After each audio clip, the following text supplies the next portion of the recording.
Wizara ya Maliasili na Utalii imeendelea kutangaza utalii wa Tanzania kupitia filamu za kimkakati zikiwemo The Royal Tour na Amazing Tanzania. Filamu hizi zimeongeza idadi ya watalii kutoka milioni 1.8 mwaka 2023 hadi milioni 5.4 mwaka 2024, na mapato ya utalii yakiongezeka kutoka dola za Marekani milioni 3.3 hadi dola milioni 5.9.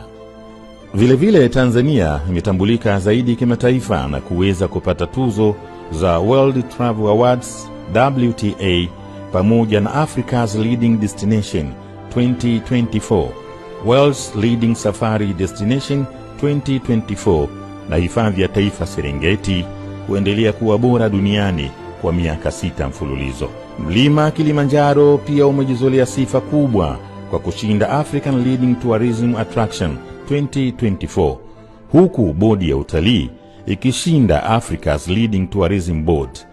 Tanzania inatarajia kuwa mwenyeji wa tuzo za World Travel Awards kwa ukanda wa Afrika na Bahari ya Hindi mwaka 2025.